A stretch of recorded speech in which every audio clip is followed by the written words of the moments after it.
Capricorn, Sun, Moon, Rising. This is your reading for September 2026. Let's see what's coming to you in September. So this is a general reading. Pwede kayong makarelate, pwedeng hindi. Just take what resonates. Another reminder, I will not message you or follow you para mag-offer ng services. So mag-ingat kayo sa mga fake accounts and scammers. Kung gusto nyo ng private reading, just go to my website, mrqueenph.com, or you can book directly sa aking calendar, link on the description or comment section. Okay, let's see, Capricorn. Celebration, wow. So meron kayong isi-celebrate na achievement, or you are feeling celebratory, you're feeling excited, there's so much joy that you will experience ngayong September. May reason to celebrate. Meron ding opposition dito. So you might experience some energies or people, situation that is opposing yung mga plano mo. May mga pumipigil. Oo. And alam nyo, minsan, yung mga opposition na yan din yung reason kaya mas matatag at malakas ang mga Capricorn. Kasi kung walang mag-o-oppose, hindi mo ipupush yung sarili mo to become better. Diba? Unconditional love. Wow. So this is teacher guides. Some of you, you will focus also sa inyong mga mahal sa buhay, sa inyong mga family members, or whatever is making you feel happy and contented ngayong September. I think meron ka ring marirealize, no, na meron tao sa buhay mo na akala mo wala kang pake sa kanya, pero meron pala. Mahal mo pala talaga siya. Or masyado ka lang naging harsh sa tao na yan. But you realize na kaya ka naging ganon is because you just want to protect that person.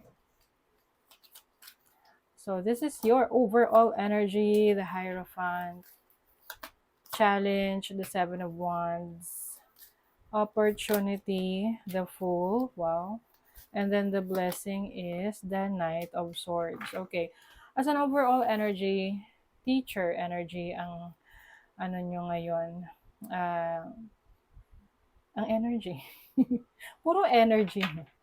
Oo. So, this is someone na maraming alam, it's like a tradition for you. Like, I feel like mas magiging focus ka dun sa mga bagay na tradisyonal, nakasanayan na. But at the same time, some of you, meron kayong kakayanan na magturo sa iba. Like, yun nga, pagiging mentor, teacher, or someone na may influence, no, sa ibang tao.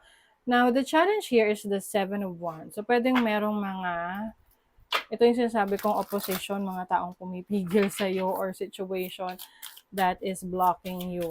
Clarify muna natin, what is the Hierophant? Oh, Six of Pentacles. Yeah, this is about sharing. Sharing your blessings, sharing your abilities, knowledge. Ano pa yung pwede mong itulong sa iba? And dahil doon, no, kasi may balance yan. So, whatever you give, you will also get. Especially kung ito ay makakatulong sa ibang tao. So, kumbaga mare-reward ka sa mga actions na gagawin mo. Now, ang Seven of Wands for you as a challenge is, maaring merong kang kailangan ipagtanggol. Or may kailangan kang proteksyonan. Some of you, yung sources of income ninyo, yung inyong kakayanan, the abilities itself. I also see na maaring mag-overwork. Actually, lagi namang mag-overwork ang mga Capricorn. But that is also your challenge, na kailangan rin mag-set ka ng boundaries. Okay? Hindi laging available ka. Like, for example, sinabi ng boss mo, mag-OT ka kahit kailan. 'Di ba? So, kailangan rin na balansehin mo. Kasi the Two of Pentacles is also about balance. So, maraming energies of balancing the situation for you. Okay, now your opportunity, the Fool. This is a new experience. You're going to take a risk. New opportunities for, uh, can be for love, for a new career path. Pero, syempre, hindi naman kasi lahat ng opportunities ay uh, kailangan nating i-take. Kasi minsan, syempre opportunities nga, pero hindi lahat yan ay mag-a-align sa purpose mo. Now with the High Priestess here, I feel like you will know. You will realize ano talaga yung iyong goal, ano talaga yung purpose mo. And some of you, this is for a higher purpose. This is someone who is into spirituality, someone who, helps others. And you also have the opportunity to trust your instinct, your intuition. Kasi minsan masyadong, practical at can be logical ang mga Capricorn and realistic. But this time, meron kang decision na gagawin na mas magtitiwala ka sa iyong instinct, sa intuition mo para maglakas loob na gawin yon.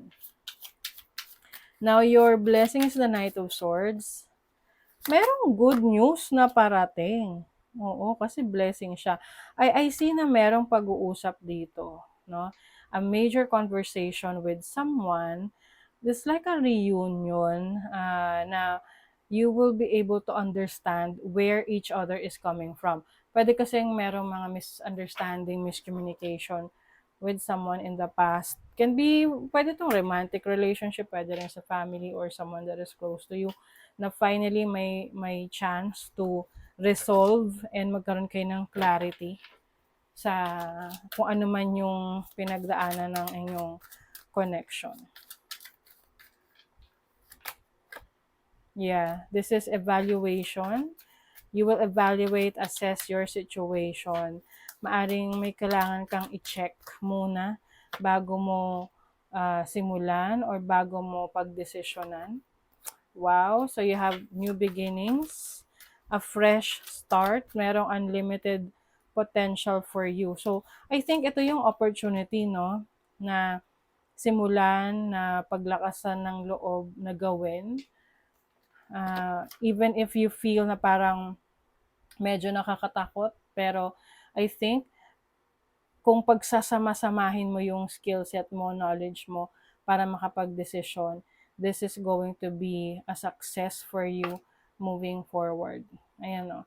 Meron kang wisdom, meron kang emotional force, you are able to know what's good for you and what is not good for you.